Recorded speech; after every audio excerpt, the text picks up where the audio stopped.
If you watch a lot of anime, then you will undoubtedly have experienced the hollowness of watching a favorite character meet their end. These moments often leave the viewer with such visceral feelings that you will find yourself thinking about them for weeks on end. Killing off characters, especially in long-form media, is a vital tool for authors, as the death of a character usually creates the most shocking or satisfying moments in a series. In anime, I don't think any recent show has executed mind-blowing character deaths quite like Jujutsu Kaisen.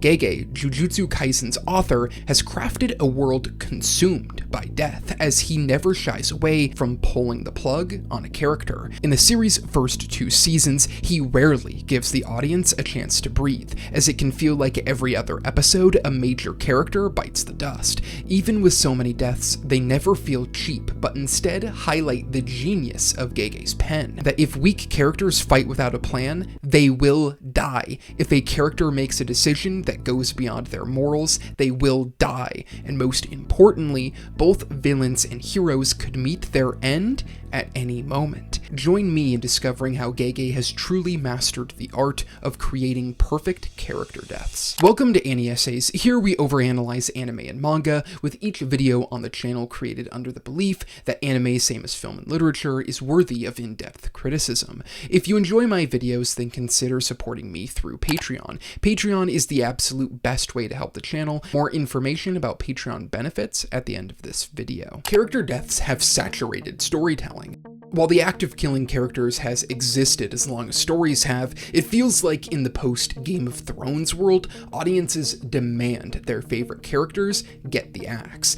I think Game of Thrones stood out to modern audiences because of how organic yet shocking each death was. The death of a character in Game of Thrones was the outgrowth of character decisions. The deaths were shocking but not unsatisfying because you could see the line of logic that led to this outcome. Game of Thrones' insanely large cast also helped things. Sure, they killed off a few perceived main characters, but there was always more on the horizon, and that is really only scratching the surface of what made those deaths impactful.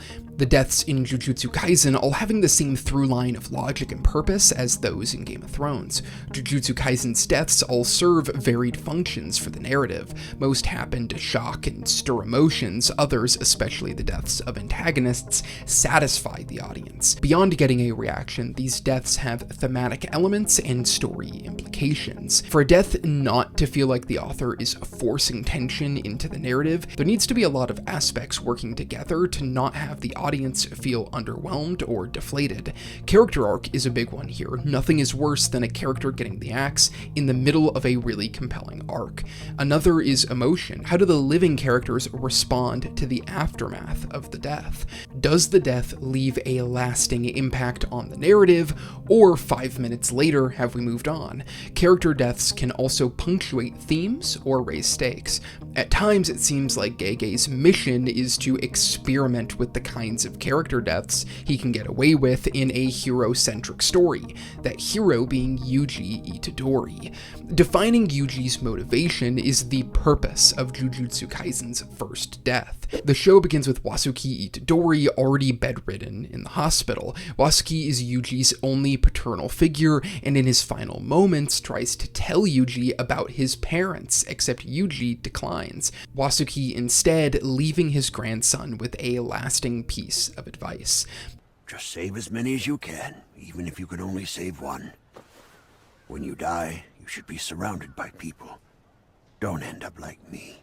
Wasuke's death is probably the weakest in Jujutsu Kaisen, as it doesn't serve a strong narrative function since he isn't involved with Jujutsu sorcerers, and it also lacks a little bit of emotional purpose, as upon his introduction we expect the death to happen. Even so, it still has value to the story by setting up Yuji's goal of finding lasting friends. This death and goal setting a strong tone for what's to come. Yuji has already experienced great loss, and now has a goal of finding lasting friends in a story story that kills characters with the change of the wind.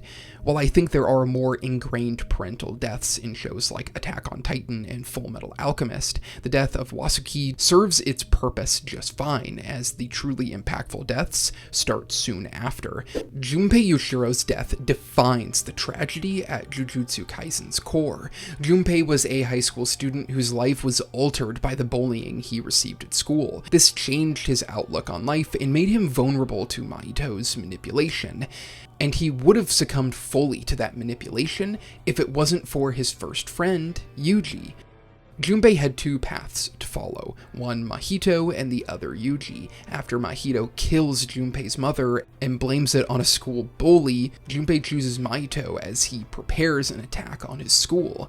Junpei now finds himself at a crossroads. He has taken a step too far into the amoral and now must go down a redemption arc or be killed.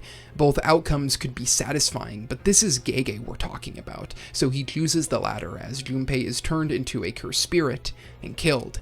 This death is devastating, and its impact lands for a number of different reasons. Firstly, it genuinely feels like Junpei could have been redeemed. Mahito's manipulation is clear, and Junpei never makes an amoral act without his influence. If Junpei can make it out of this school with Yuji, then we know redemption can be achieved. Secondly is how it fits the narrative. Mahito's manipulation aligns with the behavior of the special grade curses. It builds a greater awareness of their strength while fitting into the reality of the conflict. Curses will kill anyone, and if you're not strong enough, then you will fall victim to them. Third is how Junpei's death characterizes Yuji. Not long after the death of his grandfather, Yuji faces the consequences of losing a friend.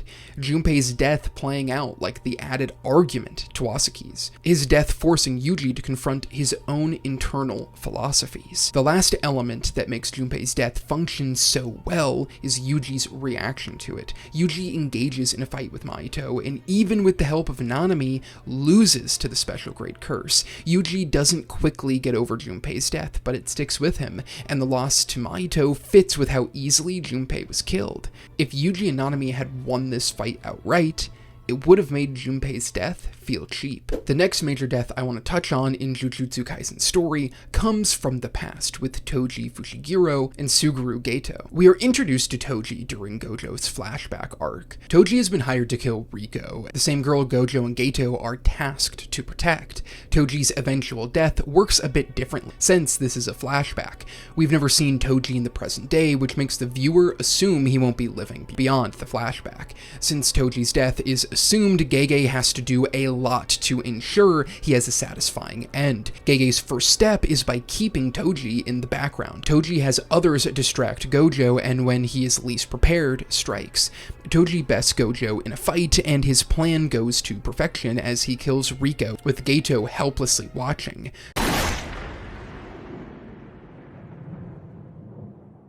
Toji's actions make him irredeemable, to the point where we start rooting for his death. Gojo returns to finish the job, and our satisfaction comes with a mix of apprehension as Toji is revealed to be Megumi's father. Toji's death feels satisfying because there is ample retribution to what he has done, and his relationship with Gojo provides context for why he seeks out Megumi in the first place. This death is the result of Toji taking a step too far into the amoral, as he soon remembers the name of his son, which means his end is near. Toji is critical for the split between Geto and Gojo, giving his death not only satisfaction, but importance when it comes to the characters involved. Toji also does a lot for the logic of where the series will go. Toji is a strong character, and is able to fight with a god through planning and caution. When Gojo unexpectedly survives, Toji's inferior strength can't be hidden, and so he doesn't survive.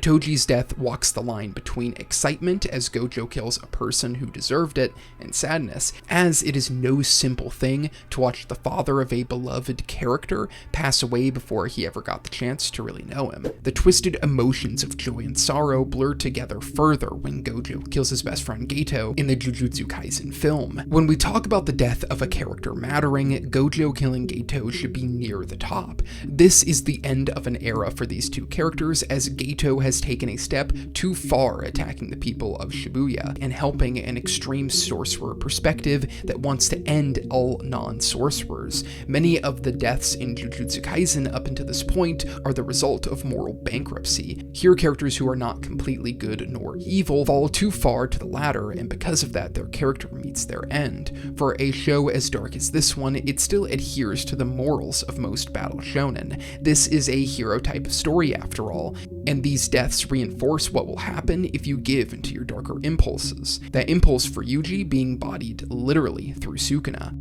Geto's death is the result of Gojo's stronger morals winning out, reinforcing the consequences of living in Jujutsu Kaisen's world, those consequences going both ways, as Gojo's sympathy for his friend leads to Geto's body being inhabited by Kenjaku. The Shibuya Incident is where Gege pays off all the previous character deaths. Here he pins all of the story's biggest players in a confined location and lets the chaos ensue. Because he did an amazing job with the previous character deaths, all of which felt earned and logical while having character and thematic ties, every death in the Shibuya Incident lands with increased desperation. The deaths of Hanami and Jogo are some of Gege's best work to date. Killing off villains comes with an entirely different set of expectations for the audience. In a battle series, death is a viewer's hope for a villain, the author needing to ensure the way it happens satisfies expectations. For Hanami, it comes as a surprise. Hanami was Yuji and Todo's concluding opponent for the first season, so the expectation would be that they would face off again. Instead, Gojo quite literally rips Hanami out of the story. Gojo killing Hanami sets the arc aflame, even more so than Mekamaru's death. Even though it comes in shocking fashion, it's still satisfying since we get to see Gojo letting loose. In the same way that Toji's death is an outgrowth of a plan going awry, so is Hanami's. For all the events that will immediately follow, Hanami's death spells clear rules. If you are weak, you will die, regardless of who the audience expects you to fight. Jogo's death at the hands of Sukuna feels similar. Jogo's long-standing goal of curses overtaking humanity leads to him feeding Yuji more of Sukuna's fingers. Sukuna is different than Gojo expects, as he doesn't want to fully take control of Yuji's body quite yet. Because of past experiences with Gojo, Jogo understands the immense difference in his strength compared to Sukuna. Even so, he takes Sukuna up on his offer to fight, for if he wins, Sukuna will join his side. Their battle is confirmation to Jogo just how weak he truly is, as Sukuna is able to beat him with relative ease. During the battle, he understands how far away he was from reaching his goal, but finds satisfaction in receiving a compliment from Sukuna himself. Jogo apologizing to Dagon and Hanami before his death, hoping that he will see them in another life. Jogo's death feels insane because the episode before we saw him torching our heroes with ease. This fight reinforces just how weak the Jujutsu sorcerers are in comparison to Sukuna. The surprising emotional depth is what makes this death satisfying. Jogo is a villain, but his cause is not totally unfounded in reality. His appreciation at Sukuna's compliment and apology to fellow curses makes us really empathize with the maniacal villain. Jogo at times would laugh at killing people, then cower at Gojo's strength. Jogo had real depth and purpose to his cause, but in the end, his conviction didn't run deep enough. Gege breaks the hearts of every fan with the death of Nanami. Nanami is a standout during the Shibuya Incident as he tears through some of the weaker cursed spirits. With Gojo locked away, Nanami becomes the anchor for the sorcerers in the field. Here we see a different side, from the clock-watching sorcerer to a more desperate, irritated fighter who fully understands the gravity of the situation. Nanami's death results from fighting too many battles in succession as he eventually dies at the hands of Mahito. Here, Gege doesn't let the damage from previous encounters evaporate, and so the burned almost corpse of Nanami stumbles to Mahito, unable to put up a fight. So far, I have discussed a lot of the narrative reasons for character deaths in the show. Characters like Junpei and Toji steer too far into the amoral, and so those decisions are punished with death. This creates a satisfying experience for the viewer while providing emotional moments. These consistent deaths raises the tension for every fight that follows. Nanami's previous fights have added tension even when he wins them easily. As he continues to push himself, you see how all of these fights start to take their toll. While the deaths all have strong logic behind them, never feeling like it occurs for death's sake, Nanami's end fulfills his arc of fully recognizing Yuji as he leaves the rest of the mission and the future of Jujutsu sorcerers to the pupil he was reluctant to accept. Nanami always focused on clocking out as soon as possible, and never working any overtime. In the end, he pushed himself past his limits, accepted Yuji, and if that isn't a fitting end, then I don't know what is. Nobara's death, not much after, feels even more devastating. I know it still isn't 100% confirmed, but I'm going to approach the writing behind it as if it is, because Gege does a fantastic job with this. It is no easy thing to kill off one of the main trio of a shonen battle series. Nobara's death goes beyond by playing with the genre expectations. It can feel ever so common in shonen to have the underpowered secondary female lead drift into the background as the story progresses. Nobara isn't weak, but she also isn't in the same category as Yuji or Megumi. She pushes herself too far and follows those who are stronger than her. In the end, her death is swift and unexpected. Unlike many of the others, Nobara doesn't die for betrayal of her morals or pushing herself far beyond what she normally would do. Instead, she follows her peers and gets herself killed for it. Nobara's death helps shift Jujutsu Kaisen's story from the high school-focused coming-of-age tale into what I can only anticipate is an even darker and more brutal next couple of arcs. Nobara's death stemming from the world's power scale and culminating in another reason why we desperately want Yuji to defeat Mahito, this death leaving a hole in the viewer because of Yuji's reaction to it. Visibly and verbally, Yuji shuts down and is no longer the same. And this directly leads to the final major death so far in the series. At this point, Mahito has killed Junpei, Nanami, and Nobara. Gege has proven masterful at the art of character deaths, using some of them to set the story's themes in motion, others to highlight the realism and brutality of the world, and others going beyond that rip your heart out. With Mahito, Gege follows through and delivers the death of a big bad. Yuji finally bests Mahito, and it doesn't come with cheering satisfaction, but with Yuji fighting in a new reality. Yuji overcomes Mahito by finally understanding the similarities between the two of them. In the same way that Yuji has little remorse when he defeats a curse, Mahito feels the same about humans. Yuji recognizes the hypocrisy in how he acts, but it doesn't change his resolve to kill Mahito. No matter how many times they face one another, he will defeat him. This realization lands with the audience because of all the previous deaths we've mentioned, from Junpei to Jogo. Each death has been another piece of the puzzle, creating the picture at the end of this fight. Mahito's pathetic death creates a feeling of melancholy in the viewer. We are satisfied that he's been defeated, but are wary of the foes still left on the horizon. Mahito's death checks all the boxes. It feels earned as Yuji's strength and will to overcome Mahito has been built up over a long period of time. Yuji still mourns the previous deaths, holding the weight to those conflicts. Philosophically, Yuji is changed forever, and most importantly, Yuji overcoming Mahito rewards the audience for sticking through all of the pain. Few authors understand how and when to kill characters like Gege. The culmination of killing off characters has a large effect on how the story is perceived. At times when watching Jujutsu Kaisen, you can find yourself bogged down in the darkness that these characters have gone through. Deaths like Junpei, Nobara, and Nanami can feel like there is no light at the end of the tunnel, but this still is a shonen battle series, and Yuji being able to overcome the likes of Mahito and the curses, and his ideological change into understanding a more well-rounded view of the world, shows a brightness for the future. Killing characters this frequently in a story puts a lot of pressure on the author. Gege has been more than up to the task, giving audiences a wide-ranging view on the ways characters can meet their end, showing different ways to surprise the audience, to make us satisfied, and to totally blow our minds. Each one feeling fresh and purposeful to the story's ideas. I think it is the handling of these character deaths that has helped catapult Jujutsu Kaisen to the top of the anime landscape, and it is this aspect of Gege's storytelling that has me excited and nervous to continue the story. For it seems at any moment when you watch this show, one of your favorite characters could meet their end.